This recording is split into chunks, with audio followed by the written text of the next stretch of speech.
Tonight on KPBS Evening Edition, new video from the Poway Synagogue shooting. It's part of an emotional day in court. We'll have an update as prosecutors try to move the case to trial. I remember staying that night, all night, like so embarrassed, and dealing with police is not easy. Victims of a former sheriff's deputy talked to KPBS about the abuse they endured and their reaction to his plea deal. As you know, and why IB, you're here talking to me, is because IB is vulnerable. Highest point in the whole city is 40 feet, so the whole area is low-lying. San Diego's climate crisis. As part of a week of special coverage, we take a closer look at how one local community is already feeling the effects. And the military says there's something out there. Confirmation of its chance encounter with UFOs caught on camera. KPBS Evening Edition starts right now.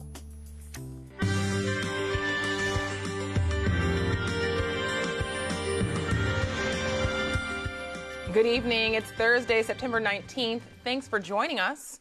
I'm Ebone Monet. We start tonight with disturbing video. For the first time, we're seeing surveillance from the Habad of Poway during April's attack. It was shown as evidence in the preliminary hearing for the accused shooter. One person died and 3 others were hurt. The court also listened to a 911 call made by the shooter where he explains his motive. I'm just trying to defend my nation from the Jewish people. How old are you, son? 19. They're destroying our people. I'm trying to show them that we're not going to go down without a fight. Today's hearing included witness testimony and evidence that allegedly links the suspect's computer to extremist websites. The court hearing will continue tomorrow. Last week, District Attorney Summer Steffen struck a plea deal with a former sheriff's deputy who's been accused of sexually assaulting more than a dozen women. But no sexual assault charges were included in the deal. KPBS investigative reporter Claire Tragesser talked to 2 of the victims who say they're surprised and upset. And a warning, this report includes graphic descriptions of sex acts. Former sheriff's deputy Richard Fischer was initially charged with 20 counts of assault, burglary, forcing oral sex, and sexual battery. But his plea deal with the DA did not include any of the sex charges. Instead, he pleaded to 4 felony assaults, 3 misdemeanor assaults, and misdemeanor false imprisonment. At the most, Fischer could face 5 years in prison. There's also a chance he won't serve any prison time. 2 of Fischer's victims say his plea deal invalidates what happened to them. If somebody is guilty of some charge, need to be guilty and need to be charged with that. One woman who asked that KPBS only identify her by her initials TD says she first encountered Fischer in January 2017 when he was called to her home to check on her welfare. He returned several times and would force her to kiss and hug him. She was afraid to say anything bad about the police. He take my right wrist and take me in my bedroom, sit me on a bed, and he opened his zipper and forcing my head. I don't know how long that was, like maybe can be 2 minutes or 5 minutes or 1 minute. I cannot know exactly. I remember the dog from his car was barking so loud. This is what is gonna stay in my head, like the memory I have. And I remember staying that night, all night, like so embarrassed, and dealing with police is not easy. TD says district attorney prosecutors told her Fischer would plead guilty to forced oral sex. That didn't happen. I think anybody who make mistake, they need to, if they make plea bargain, they need to plea on what they're done. Her experience has made her question whether the justice system works. My desire is for all new generation, all females, and to be safe and not to be scared to tell the truth. Fischer's defense attorney, Gretchen von Helms, told KPBS the majority of the victims wanted a plea deal. District Attorney Summer Stephan declined an interview request. She sent a press release after the deal saying it was, quote, in accordance with the wishes of the overwhelming number of victims who agree it is a just and appropriate resolution that holds the defendant accountable for his crimes. Stephan also says a judge will decide whether Fischer has to register as a sex offender, which is still possible but not guaranteed since he didn't plead to sex charges. Michael Crowley is a criminal defense attorney not involved in the case. Get him to the point of where it is discretionary to have the sex registration, that the judge will make that decision, probably based on psychological reports and the static 99. That's huge. He says if the sex charges were included, sexual offender registration would be mandatory. Another woman who asked only to be identified by her initials KP says she also believed Fischer would be pleading guilty to sexual assault. She accused Fischer of groping her during a traffic stop. When they read it off and then it was over, I was kind of looking around like, wait, that's it? Like, that's what he got charged with? Like, it was really baffling, honestly. Fischer will be sentenced in early December. Claire Tregesser, KPBS News. Fischer and the Sheriff's Department also face civil lawsuits from most of the victims. More today from the Trump administration in its legal fight with California over auto emissions. Leaders from the Department of Transportation and the EPA formally announced what they're calling the One National Program. It will end a waiver California was granted under the Clean Air Act to set its own standards for gas mileage. With 35 million registered vehicles, car makers have followed the California standard for decades, but that will soon change. No state has the authority to opt out of the nation's rules, and no state has the right to impose its policies on everybody else in our whole country. To do otherwise harms consumers and damages the American economy. Governor Gavin Newsom says the state will fight the rule change in court. Meanwhile, lawmakers are considering a bill that would boost rebates for electric vehicles made by companies that follow California's emission standard. Amazon is making cutbacks when it comes to greenhouse gas emissions. The online shopping giant has vowed to order 100,000 electric vehicles and increase its solar use. Currently, Amazon delivers more than 10 billion items a year on fuel-guzzling planes, vans, and trucks. Today's announcement comes a day before more than 1,500 Amazon employees pledged to walk off their jobs as part of the worldwide global climate strike. Imperial Beach is one of the lowest-lying cities in California. It regularly experiences flooding during high tides and storms. As part of our week-long series on San Diego's climate crisis, KPBS reporter Matt Hoffman says rising oceans are threatening to make flooding even worse. So actually, I'm almost a low tide. This is low tide, and we still have, the water hitting the rocks. Robert Stabenow is captain of the Imperial Beach Lifeguards. As you know, and why you're here talking to me is because IB is vulnerable. IB's highest point in the whole city is 40 feet. So the whole area is low-lying. Stabenow grew up in IB and has been a lifeguard there for 37 years. It used to be, we get coastal flooding, like I said, in the 70s, 80s, and 90s, but it was every 5 to 10 years. We're expecting that pretty much every high tide in the winter months. Stabenow is in charge of fortifying the city when flooding is expected. He's no climate expert, but says he's seen the flooding get worse over time. In the past, we had open areas, so we'd have coastal flooding, but it'd slowly come up and over the top. And it wasn't as significant. What you're seeing now, the amount of water that comes up over the top is, flooding the whole street with seaweed and other debris and sand. In some areas of Imperial Beach, the water literally goes right up to homes. And Stabenow says people living with a waterfront view do not want to have to move their homes. That's a very touchy subject, and relocation of residents and their homes, and some of these people that's been in their homes for their life, and they don't want to be relocated. I'll get relocated when the ocean tells me it's time to be relocated. I don't want somebody telling them they have to. So it's a difficult decision. If that was my home, I'd probably feel the same way. So, but when you can't control Mother Nature, but you can prepare for it, Part of that preparation involves creating sand barriers, but right now in Imperial Beach, there, and in fact all of Southern California, our beaches have a sand shortage. Robert Guza is a sea level rise expert at the Scripps Institution of Oceanography. Beaches in Southern California can no longer maintain themselves. They're not going to be sandy beaches. We can either maintain them and expect to pay the money or not have sandy beaches. He says the flooding might look bad now, but with sea level rise expected to increase dramatically in the coming decades, the lack of sand could make that flooding catastrophic. Rising sea level will take a chronic problem, shortage of sand, and see how bad it can get by just flooding the beaches on top of it that are already sand-starved. Where are you going, bud? Do you not have your snack? One school in Imperial Beach is taking this reality and turning it into a teachable moment. So you got the Otay River coming right here up against the school, right up to the bay. The Otay River has a little outlet right here, which goes into a pipe, a drain pipe, that goes across the soccer field and pops up in the corner. Kevin Court is principal of Bayside STEAM Academy, which has K through 6th grade students.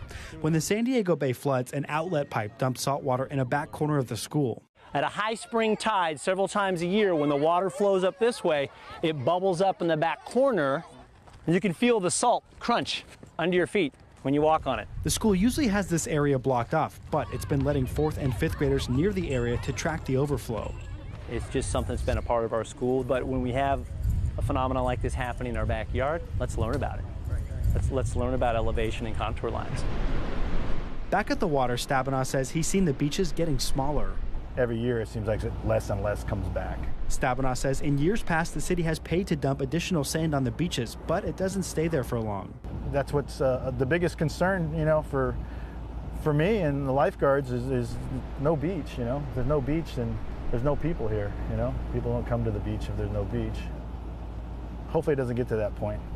Seawalls and other barriers are the best protection against high tides right now. Climate scientists say the ocean has risen by nearly a foot in IB over the past century, but it could rise by several feet before this century is done.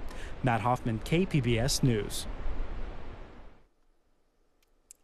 This week, we're bringing you the stories of people directly impacted by climate change. And no one will feel the impacts more than young people. So today, we're hearing from 17-year-old Arabelle Meyer from Carlsbad.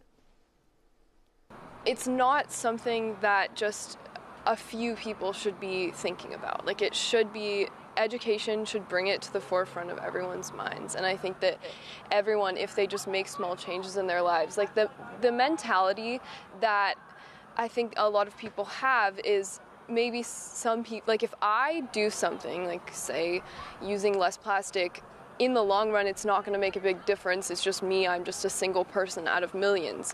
But if everyone had that mentality, then nothing would change. Our week of special coverage wraps up tomorrow. KPBS Roundtable will devote a full show to the issue of climate change. All of our stories are on San Diego's climate crisis, can be found at kpbs.org. There are plenty of amazing ships and vessels docked in San Diego Bay, and one in particular is back in the U.S. for the first time in a decade. KPBS science and technology reporter Shalina Chetlani takes us on board before this scientific research vessel takes off again. This comes out, this guy goes in like that. Paleontologist Richard Norris of the Scripps Institution of Oceanography is no stranger to the Joides Resolution. He's been on board for 6 expeditions, and today he's our tour guide. Here he points to a core, or the tube where mud and dirt can be squeezed into, and he's putting it into different drill bits, which the ship uses to bore hundreds of meters, sometimes deeper, into the Earth's crust. Some of these bits are more heavy-duty than others, depending on the difficulty of the terrain at the seafloor. But why, might you ask, is all this deep ocean dirt digging happening in the first place? There's 2 things. There's discovery, and then there's also potential benefits to people. Norris says there's life deep within the Earth's crust, or microorganisms, that we don't know much about. And accessing them and studying them could help humanity learn what it takes to live in extreme conditions. On the discovery side, we really don't know what the limits of life are. How deep can it go? How hot can it go? how acidic can it be? You know, what are the conditions in which life finally just gives up and says, we're done? And the way these scientists answer these questions is by filling up these cores with sediment from around the world. It's been to over 100 sites, from off the coast of Japan to the Gulf of Cadiz by Portugal. This research vessel has been part of the International Ocean Discovery Program since 2004. Around half of the expeditions aboard this vessel are intended to help scientists understand changes in Earth's climate over history. In fact, the sediment collected off the coast of Chile could help scientists understand glacial activity from maybe even 100,000 years ago. Making those discoveries goes like this. The core is filled up with sediment, it's cut open with a saw, laid out in a lab, and scrutinized by all types of scientific experts on board. This one comes from Madagascar, but we have found ammonites like this one in cores on expeditions that I've been on. Expeditions are usually 2 months long, and when scientists aren't busy searching for things like ammonites or fossils of sea creatures that lived tens of millions of years ago, they're taking a break from their 12-hour shifts to have a cookie or catch up on sleep. And right now, the crew's loading up food and supplies for its next expedition, which will be to the Guaymas Basin. So the seafloor is being created in the Guaymas Basin. It's very hot. There's lavas erupting, you know, into sediments and probably on the seafloor. There's black smokers down there, these vents that are spewing out all kinds of chemicals as well as life. So, Nora says, it should be an exciting trip. The Joydes Resolution vessel plans to leave port this weekend on path to the Guaymas Basin in the Gulf of California, where it plans to stay, drilling deep into the ocean for about 2 months. Shalina Chatlani, KPBS News. I'm Amna Nawaz. Tonight on the NewsHour, a whistleblower raises urgent concern over intelligence at the highest level. That's coming up at 7 right after Evening Edition on KPBS.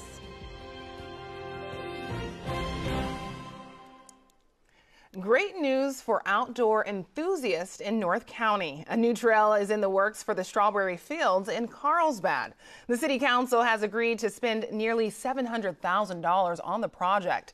The 2-mile trail would be located on the south end of the lagoon and go through the Strawberry Fields.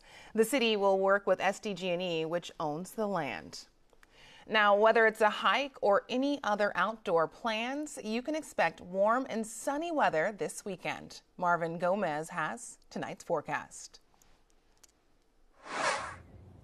Hope you're having a great day so far. I'm AccuWeather's Marvin Gomez. Thanks for staying with us here on KPBS News. Overall, we've had a cool day, but dry conditions for most of the region, and it's also been breezy across the deserts and the higher elevations. As we head into the weekend, we are going to see a warming trend. Looking at our satellite and radar, you can see how overall, for the most part, we've been dry here across Southern California, and heading into tonight, increasing clouds throughout the area. Overall, temperatures coming down to 62 degrees across the metro area and the rest of San Diego County. You can see even cooler temperatures across Ramona, upper 40s for you tonight. Oceanside 57, into Mount Laguna 46 degrees with mostly clear conditions. Looking at our futurecast, notice how throughout the overnight hours and heading into tomorrow, we're going to get a couple of clouds from the marine layer, but overall not as much as what we had today. Into San Diego County for tomorrow afternoon, notice temperatures in the upper 70s along Oceanside,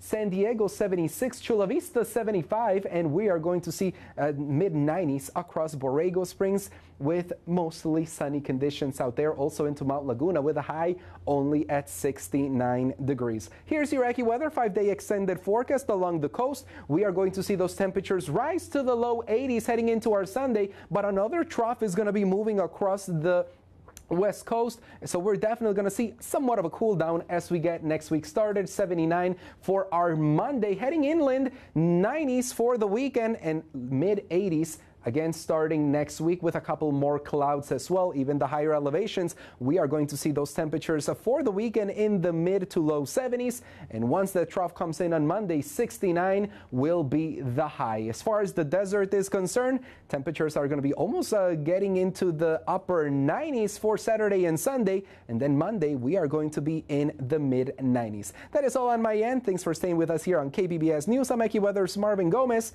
Back to you. President Trump is suing his longtime accounting firm to try to keep his tax returns private. The move comes after New York's district attorney subpoenaed the records. This marks the first time Trump's legal team has argued in federal court. The president should be immune from criminal investigations while in office. Former special counsel Robert Mueller acknowledged the Justice Department forbids federal charges against a sitting president. The New York DA is investigating payments made to 2 women who accuse President Trump of infidelity. Home-sharing website Airbnb plans to go public next year. The company put out a short statement today to comply with federal regulations. It did not provide any details on when it would debut on Wall Street. Airbnb has more than 7 million listings worldwide. Short-term rentals have faced criticism for their impact on neighborhoods. Here in San Diego, in fact, city leaders passed regulations that were later rescinded before taking effect. A military veteran who suffers from PTSD sits in a San Diego jail tonight awaiting trial. Prosecutors say they plan to try Eric Benson for a second time for making phone threats. More now from KPBS military reporter Steve Walsh. Eric Benson remains in jail after being arrested in November, charged with 2 counts of leaving threatening voicemails at the office of his VA-funded psychologist. His wife, Elaine Benson, says he acted up when he was trying to change his prescription. With the support of my work, friends, and getting through it. I mean, the best we can every day. Benson was wounded by a roadside bomb in Iraq in 2010. The VA rated him 100% disabled for PTSD. A VA doctor also testified against him in his recent trial. After the jury deadlocked in his case, federal prosecutors announced Tuesday that they plan to try Benson a second time, according to his attorney Alex Fuqua.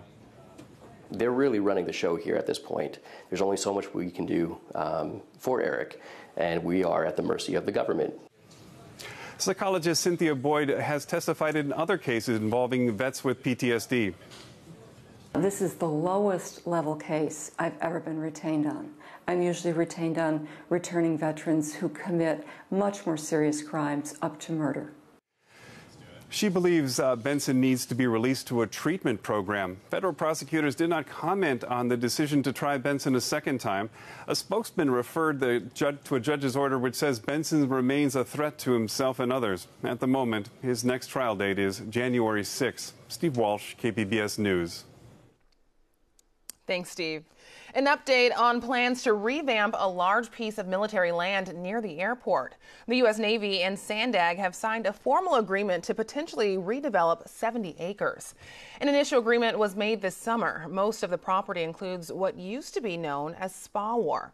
The city of San Diego hopes to turn the area into a major transit hub with connections to the airport. It looks like science fiction, but the Navy confirms it's real. Video recorded by fighter pilots show what appears to be UFOs flying at high speeds. More now from CNN's Randy Kay. Look at that thing. It's rotating. Images of that rotating thing captured by U.S. Navy aircraft, sensors locking in on the target. Commander David Fravor saw it firsthand during a training mission, describing it like a 40-foot-long tic-tac, maneuvering rapidly and changing direction. As we both looked out the right side of our airplane, we saw a disturbance in the water and a white object, oblong, pointing north. The object was first sighted in 2004, then similar objects again in 2015. Footage of the sightings, declassified by the military, weren't made public until December 2017 by the New York Times and a group that researches UFOs. There's a whole fleet of them. Look on the ASA. Oh my gosh. They're all going against the wind. The wind's 120 knots to the west. Look at that thing, dude. This was extremely abrupt, like a ping pong ball bouncing off a wall. The ability to hover over the water and then start a vertical climb from basically zero up towards about 12,000 feet and then accelerate in less than 2 seconds and disappear is something I had never seen in my life. The Navy says it still doesn't know what the objects are, and officials aren't speculating. A Navy spokesman simply confirming to CNN the objects seen in the various clips are unidentified aerial phenomena, or UAPs. The UFO reports were first investigated by a secret $22 million program, part of the Defense Department budget, that investigated reports of UFOs. The program has since been shut down, but it was run by a military intelligence official who told CNN they found compelling evidence that we, quote, may not be alone. Randy Kay, CNN, New York. Now here's a look at what we're working on for tomorrow in the KPBS newsroom.